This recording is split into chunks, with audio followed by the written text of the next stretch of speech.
السلام عليكم ورحمة الله وبركاته. أعوذ بالله من الشيطان الرجيم.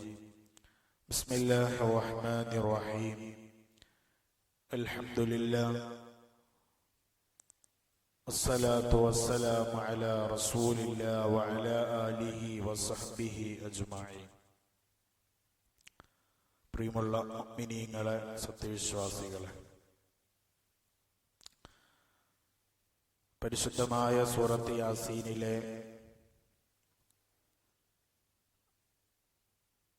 15-ാമത്തെ 14-ാമത്തെ ആയത്തിന്റെ 14, 15, 16 എന്ന് തുടങ്ങുന്ന ഒന്നാമത്തെ മുബീന് ശേഷം പരാമർശിക്കുന്ന ഉദാഹരണത്തിലൂടെ നമുക്ക് കൂടുതൽ മനസ്സിലാക്കി തരുന്ന രീതിയിൽ ഉദാഹരണ രൂപത്തിൽ ഒരു ചരിത്രം പറഞ്ഞു വെക്കുന്നതിൻ്റെ ഉള്ളറകളിലേക്കാണ് നമ്മൾ പ്രവേശിച്ചത്. തഫ്സീറിന്റെ ഗ്രന്ഥങ്ങൾ പരതുമ്പോൾ അതിന്റെ ചരിത്രങ്ങൾ പല രൂപത്തിൽ പല മുഫസ്സിറുകൾ രേഖപ്പെടുത്തിയതായി കാണാം. തഫ്സീറുൽ ജലാലയിൽ ബഹുമാനപ്പെട്ട സാവി തങ്ങളുടെ വിശദീകരണമാണ് ഞാൻ നിങ്ങളോട് പങ്കുവെച്ചത്. നമ്മൾ പറഞ്ഞു വെച്ചതിന്റെ ബാക്കി ഇൻഷാ അല്ലാഹ് ചരിത്രം ചുരുക്കി അവതരിപ്പിക്കുകയാണ്. അങ്ങനെ രാജാവിന്റെ അടുക്കൽ ഇത് പരന്നു. രാജാവുമായി ആ മുർസലീങ്ങൾ ഇരുവരും സംസാരിക്കുന്നു. അവർ തിരിച്ചു നല്ല മറുപടി തിരിച്ചു കൊടുക്കുന്നു. നിങ്ങളുടെ വിഷമങ്ങൾ കേൾക്കാത്ത, വിഷമങ്ങൾ അറിയാത്ത, നിങ്ങളെ കാണാത്ത ദൈവത്തിൽ നിന്നും, റബ്ബിൽ നിന്നും നിങ്ങളെ അറിയുന്ന, നിങ്ങൾക്ക് പ്രയോജനങ്ങൾ ധാരാളം ചൊരിയുന്ന, നിങ്ങളെ പ്രശ്നങ്ങൾ പരിഹരിക്കുന്ന ദൈവത്തിലേക്ക്, റബ്ബിലേക്ക് നിങ്ങളെ അടുപ്പിക്കാൻ വേണ്ടിയിട്ടാണ് ഞങ്ങൾ കടന്നു വന്നത് എന്ന് പറയുന്നു. രാജാവ് വിളിപ്പിക്കാൻ തന്നെ കാരണം ഇരുവരെയും ജനങ്ങൾ പിന്തുടരാൻ തുടങ്ങി. പലരും ആ ഇരുവരുടെയും വാക്കുകൾ കേട്ടിട്ട്, അവരുടെ പ്രവർത്തനങ്ങൾ കണ്ട്, അവരുടെ ഈ രോഗ ശിഫപ്പെടുത്തൽ കണ്ടിട്ട് പലരും അവരോടൊപ്പം കൂടി. നേട്ടം അവരോടൊപ്പമാണ് എന്ന് കരുതിയിട്ട് പലരും പോകുന്നത് കണ്ടിട്ട് രാജാവിന് വല്ലാത്ത വ്യാകുലത വന്നിട്ട് വിളിച്ചു വരുത്തിയതാണ്. എന്നിട്ട് എന്ത് ചെയ്തു? പരിചാരകരെ വിളിച്ചിട്ട് പറഞ്ഞു, ഇവരെ ഇവിടെ നിന്ന് മാറ്റിക്കോ, ജയിലിൽ അടച്ചോളാൻ പറഞ്ഞു. അങ്ങനെ അവരെ ഇരുവരെയും കൊണ്ടുപോയി അവരെ ജയിലിലടച്ചു. മുഫസ്സിർ രേഖപ്പെടുത്തുന്നു, ജയിലിലടയ്ക്കുന്നതിനു മുമ്പ് അവരിരുവരെയും ഓരോരുത്തരെയും 100 അടി അടിച്ചു എന്ന് ചരിത്രങ്ങളിൽ കാണാം. ഓരോരുത്തരെയും 100 അടി വെച്ച് അടിച്ചു. അതിനുശേഷമാണ് ജയിലിൽ കൊണ്ടടയ്ക്കുന്നത്. ഒന്നാലോചിച്ചു നോക്കിക്കേ, പ്രബോധന ദൗത്യമായി എത്രത്തോളമാണ് ആ രാജാവിന്റെയും പരിചാരകരുടെയും വിഗ്രഹാരാധനയിൽ എത്രത്തോളം ഒരു വേരുറച്ചു പോയി എന്നതിൻ്റെ അടയാളമാണ്. ജയിലിലടച്ചു. അങ്ങനെ ആ ഒരു പ്രബോധന ദൗത്യം അവിടെ അവസാനിക്കുന്നില്ല. ഇതറിയുന്നു ആര്? മഹാനായ ഈസ നബി അലൈഹിസ്സലാത്തു വസ്സലാം. ഈസ നബി അലൈഹിസ്സലാത്തു വസ്സലാം അയച്ച മുർസലുകളാണെന്ന സ്ഥിതിക്കാണ് ഈ ചരിത്രം ബഹുമാനപ്പെട്ട സാവി തങ്ങൾ വിശദീകരിക്കുന്നത്. അതിന്റെ അടിസ്ഥാനത്തിലാണ് ഞാൻ പറയുന്നത്. അങ്ങനെ മൂന്നാമതായി ഒരു മുർസലിനെ കൂടി അയക്കുകയാണ്. ശംഊൻ എന്ന് പറയുന്ന മൂന്നാമതായി ഒരു മുർസൽ. കാരണം അവിടെ പ്രബോധന ദൗത്യമായി ചെന്നിട്ട് പ്രബോധന ദൗത്യം പൂർത്തീകരിക്കാതെ ഇരുവരെയും ജയിലിലടച്ചല്ലോ. അത് പൂർത്തീകരിക്കണം. ഏതുവരെ പോകണമെന്നറിയണമല്ലോ. ഇവര് പ്രബോധന ദൗത്യമായി ചെല്ലുമ്പോ അവരെ പരിവർത്തനപ്പെടുത്തി സത്യമതത്തിലേക്ക് കൊണ്ടുവരാൻ കഴിയുമോ ഇല്ലയോ എന്ന് പൂർത്തീകരണം എത്തിയിട്ടില്ല. മൂന്നാമതായി അവരിലേക്ക് മുർസലിനെ പറഞ്ഞയക്കുകയാണ്. മുർസലിനെ പറഞ്ഞയക്കുമ്പോ അവിടെ ചെന്നിട്ട് അദ്ദേഹം അതുപോലെ വളരെ തന്ത്രപരമായിട്ടാണ് അവിടെ ഇടപെടുന്നത്. നമ്മൾ പരിശുദ്ധമായ സൂറത്ത് യാസീനിൽ അതാണ് അടുത്ത ആയത്ത് പറയുന്നത്. 14-15 ആയത്തിൽ പറയുന്നത്, കാലൂമ്മ അല്ല 14-ാമത്തെ ആയത്തിൽ തന്നെ പറയുന്നത് ഇത് അർസൽനാ ഇലൈഹി മുസ്നൈനി, രണ്ടാളുകൾ അവരിലേക്ക് അയച്ച സന്ദർഭം. ഫകദ്ദബൂഹുമ, അവർ രണ്ടുപേരെയും കളവാക്കി. ഫഅസ്സസ്നാ ബിസാലിസ്, ആ രണ്ടുപേരെയും കളവാക്കി എന്ന് പറയുമ്പോൾ ഖുറാനിൽ കളവാക്കി എന്ന് പറഞ്ഞിട്ടുള്ളൂ. ഏത് രൂപത്തിലാണ് അവരെ കളവാക്കിയത്, അവരെ ക്രൂശിക്കപ്പെട്ടത് എന്ന് ചരിത്രങ്ങൾ നമ്മൾ പരതണം. ഈ ഫകദ്ദബൂഹുമ എന്ന് നമുക്ക് ഖുറാനിൽ കാണാൻ സാധിക്കുള്ളൂ. മുഫസ്സിറുകൾ അതിനെ വിശദീകരിച്ചിട്ടുണ്ട്. ഏത് രൂപത്തിലാണ് അവരെ രണ്ടുപേരെയും കളവാക്കിയത്, ഏത് രൂപത്തിലാണ് അവരെ അടിച്ചുകൊണ്ടും അവരെ കൊലപ്പെടുത്തുമെന്ന് ഭീഷണിപ്പെടുത്തിക്കൊണ്ടും ജയിലിൽ അടക്കപ്പെട്ടുകൊണ്ടുമൊക്കെയാണ് അവരെ ക്രൂശിക്കപ്പെട്ടത്, അവരെ കളവാക്കിയത് എന്നാണ് നമ്മൾ ചരിത്രങ്ങൾ പരതിയത്.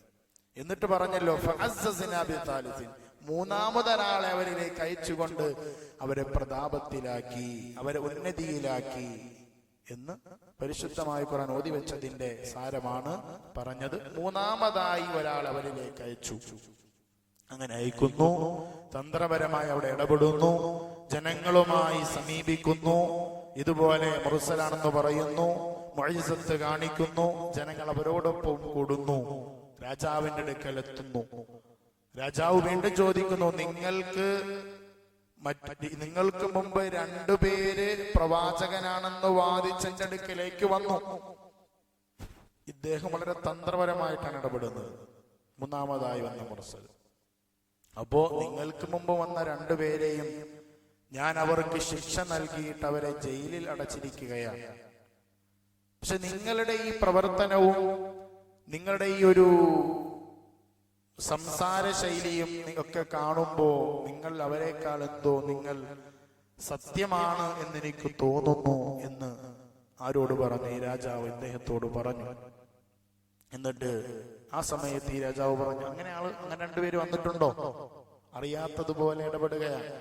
എനിക്കുമ്പ് രണ്ടുപേര് വന്നിട്ടുണ്ടല്ലേ, എനിക്ക് അവരെ ഒന്ന് കാണണമല്ലോ എന്ന് രാജാവിനോട് പറയുകയും രാജാവ് അദ്ദേഹത്തെയും കൂട്ടി രണ്ടുപേരെയും കാണാൻ വേണ്ടി ജയിലിലേക്ക് കൊണ്ടുപോവുകയാണ്. ജയിലിലേക്ക് പോകുന്ന സമയം ഈ മൂന്നാമതായ ആള് ആ ജയിലടക്കപ്പെട്ട രണ്ടുപേരോടായി ചോദിക്കുന്നു, അറിയാത്ത മട്ടിൽ ചോദിക്കുന്നു, നിങ്ങൾ മന്നന്തുമാ, നിങ്ങളാരാണ്? നിങ്ങൾ എന്തിനു വേണ്ടിയാണ് വന്നത്? ഞങ്ങൾ മുർസലികളായി ഞങ്ങൾ അയക്കപ്പെട്ട, ഈ നാട്ടിലേക്ക് അയക്കപ്പെട്ട ഇരുവരാണ് ഞങ്ങൾ. എന്തിനു വേണ്ടി നിങ്ങൾ വന്നു?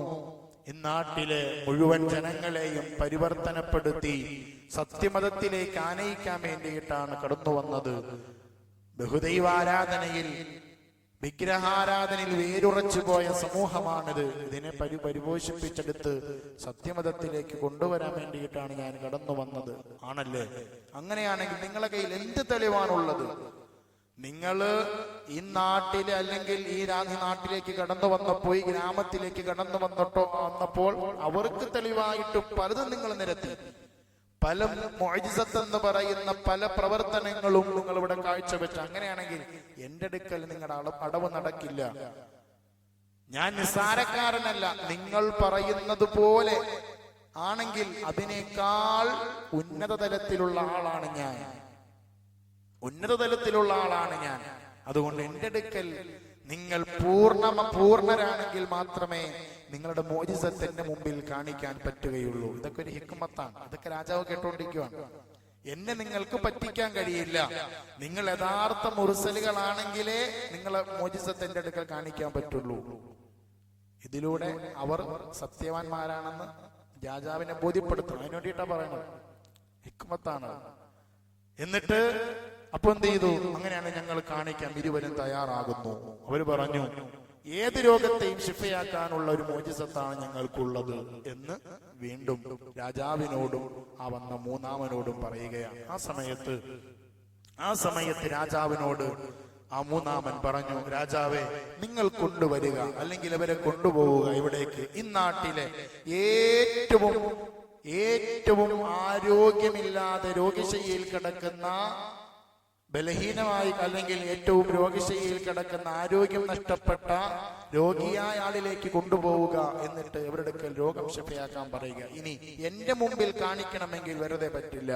ഇവർക്ക് എന്തെങ്കിലും, ഇവർ മുർസലാണെങ്കിൽ അല്ലെങ്കിൽ പ്രത്യേകമായി ഒരു പറയപ്പെട്ട വിഭാഗത്തിൽപ്പെട്ട ആളാണെങ്കിൽ മാത്രമേ എന്റെ മുമ്പിൽ അവർക്ക് മുഅ്ജിസത്ത് കാണിക്കാൻ പറ്റുള്ളൂ എന്നൊക്കെ പറഞ്ഞ് കൊണ്ടുപോകുന്നു. അള്ളാഹുവിനോട് ദുആ ചെയ്യുന്നു. അള്ളാഹുവിന്റെ അനുവാദ പ്രകാരം ആ കാണിച്ചു കൊടുത്ത രോഗിയുടെ രോഗം അവിടെ ശിഫയാക്കുകയാണ്. എന്നിട്ട് എന്താ സംഭവിച്ചത്? നമ്മൾ കരുതും ആ രാജാവ് അത് കണ്ടിട്ട്, കാരണം ഈ മൂന്നാമനായി വന്ന ആ തന്ത്രപരമായി ഇടപെട്ട വ്യക്തിയെ അംഗീകരിച്ച സ്ഥിതിക്ക് അദ്ദേഹം പറഞ്ഞല്ലോ, എന്റെ മുമ്പിൽ വെച്ച് അവർ മോചിതത്ത് കാണിക്കുകയാണെങ്കിൽ അവർ സത്യവാന്മാരാണെന്ന് പറഞ്ഞല്ലോ, വിശ്വസിക്കുമെന്ന് വിചാരിച്ചു. ഇല്ല, രാജാവ് അവിടെ പറഞ്ഞത് അത് ശരി, നീയും അവരോടൊപ്പം കൂടിയിരിക്കുകയാണ്, നീയും അവരാളാണ്. അവർ ഇപ്രകാരം കാണിച്ച സ്ഥിതിക്ക് നിന്നെയും ഞാൻ വിശ്വസിക്കുന്നില്ല, നിന്നിലുള്ള വിശ്വാസം എനിക്ക് നഷ്ടമായി, നീയും അവരോടൊപ്പം അയക്കപ്പെട്ട ആളാണ്, നീയും അവരെ കൂട്ടത്തിൽപ്പെട്ട ആളാണ് എന്ന് രാജാവ് പറയുകയാണ്. കണ്ടോ എങ്ങനെ ഇരിക്കുന്നു? എത്രത്തോളം വിശാലമായി മുഅ്ജിസത്ത് കാണിച്ചു, അവരെത്രത്തോളം മയമായി ഇടപെട്ടു, മതത്തെപ്പറ്റി പരിചയപ്പെടുത്തി. നിങ്ങൾ ആരാധിക്കുന്ന വിഗ്രഹാരാധന അത് പ്രയോജനമില്ലാത്തതാണെന്നും നിങ്ങളെ കേൾക്കാത്തതാണെന്നും ഒക്കെ പറഞ്ഞു. ആ സമയത്തൊക്കെ കൊടുത്ത മറുപടി, രാജാവ് കൊടുത്ത മറുപടി അത് തന്നെയാണ്. ഞങ്ങളുടെ ദൈവം സംസാരിക്കില്ല, കേൾക്കില്ല, പക്ഷെ ഞങ്ങൾ അതിൽ നിന്ന് പിന്മാറാനും തയ്യാറല്ല. കണ്ടോ, ഇതാണ് നമ്മൾ പറഞ്ഞത്. അവർക്കറിയാം അവർ വിശ്വസിക്കുന്ന മതം പ്രയോജനമില്ലെന്നും അവർ നിൽക്കുന്ന ആ ഒരു സ്റ്റേജ് പ്രയോജനമില്ലാത്തതാണെന്നും, പക്ഷേ അവരെ മനസ്സനുവദിക്കില്ല, അവരെ ചുറ്റുപാടുകൾ പിടിച്ചു നിർത്തും അവരെ ആ മോശത്തരത്തിലേക്ക് എന്ന്. ഇതാണ് ഇവിടെ ഈ ചരിത്രത്തിന്റെ ആകെത്തുക. വളരെ വിശാലമായ ചരിത്രങ്ങൾ പല രൂപത്തിൽ മുഫസ്സിറുകൾ രേഖപ്പെടുത്തുന്നുണ്ട്. ഇതാണ് ഇവിടെ പറഞ്ഞത്. എന്താണ്? ഈ രാജാവും പരിചാരകരും അവരിലേക്ക് മുഫസ്സിറുകളെ മൂന്ന് പേരെ അയച്ചു. 3 പ്രവാചകന്മാരാണ് ദഅവത്തിന് വേണ്ടി അയക്കുന്നതെന്ന് ആലോചിക്കണം നിങ്ങൾ. എന്നിട്ടും ആ നാട്ടിൽ പ്രബോധന ദൗത്യം പൂർത്തീകരിക്കാൻ കഴിയാതെ, പ്രബോധന ദൗത്യവുമായി ബന്ധപ്പെട്ടിട്ട് വളരെ ചുരുങ്ങിയ ആളുകൾ മാത്രം നേർക്ക് നേർ നിന്ന് പ്രബോധനം നടത്തിയിട്ട് അല്ലെങ്കിൽ ഉപദേശങ്ങൾ പറഞ്ഞിട്ട് അവർ ചെവി കൊണ്ട് കേൾക്കാൻ പോലും തയ്യാറായില്ല. അതിനെ പരിഹസിക്കുകയാണുണ്ടായത്, അവരെ ജയിലടയ്ക്കുകയാണുണ്ടായത്. അതാണ് ഇവിടെ പറഞ്ഞത്. ഇതാണ് ഏറ്റവും വലിയ ഉദാഹരണം. ഖുർആൻ പറഞ്ഞ ഉദാഹരണം. ഈ ഉദാഹരണം പറയാൻ ഏറ്റവും വലിയ കാരണം അതുകൊണ്ടാണ്. ഈ ചരിത്രത്തിന്റെ ആ ഒരു കഴമ്പത്രത്തോളമാണ്. മഹാഭൂരിപക്ഷം ആളുകളും സത്യത്തോട് എന്നും എതിരായിരിക്കും, ചുരുങ്ങിയ ആളുകൾ മാത്രമേ സത്യത്തോടൊപ്പം ഉണ്ടാവുകയുള്ളൂ എന്ന് പറഞ്ഞിട്ട് ഈ ചരിത്രം പറയാൻ കാരണം ഇതാണ്. 3 പ്രവാചകന്മാരുടെ സമുദായത്തിലേക്ക് അയച്ചിട്ട് ഏത് വിധത്തിൽ അവരെ നന്നാക്കാൻ നോക്കിയിട്ടും അവർ എതിർത്ത് പ്രതികരിച്ചത് അവരെ കളവാക്കിക്കൊണ്ടും ക്രൂശിച്ചുകൊണ്ടും ജയിലിലടച്ചുകൊണ്ടും ഒക്കെയാണ്. അതുകൊണ്ട് അതാണ് ഈ ലോകത്തിന്റെ അവസ്ഥ. സത്യത്തോട് മഹാഭൂരിപക്ഷം എതിരായിരിക്കും. കാലുമാ അൻതും ഇല്ലാ ബശറുൻ മിസ്ലുന. എന്നിട്ട് അവർ തമ്മിലുള്ള സംഭാഷണമാണ് ഇവിടെ പറയുന്നത്. ആ മുർസലുകൾ 3 പേരും ആ സമുദായം തമ്മിലുള്ള സംഭാഷണമാണ് ശേഷം പറയുന്നത്. അല്ലാഹു തആല കാര്യങ്ങൾ മനസ്സിലാക്കാനും ജീവിതത്തിൽ അത് മനസ്സിൽ അടുത്തറിഞ്ഞ് സൂറത്ത് യാസീൻ പാരായണം ചെയ്യാനും അതിന്റെ മഹത്വങ്ങൾ മനസ്സിലാക്കാനും അല്ലാഹു തആല തൗഫീഖ് നൽകുമാറാകട്ടെ. ഇതിന്റെ ബറക്കത്ത് കൊണ്ട് നമ്മുടെ ജീവിതത്തിൽ അല്ലാഹു എല്ലാവിധ ഖൈറുകളും പ്രദാനിക്കുമാറാകട്ടെ. മരണപ്പെട്ടു പോയവർക്ക് അല്ലാഹു മഗ്ഫിറത്ത് പ്രദാനിക്കുമാറാകട്ടെ. ആമീൻ. അസ്സലാമു അലൈക്കും വറഹ്മത്തുള്ളാഹി വബറകാതുഹു.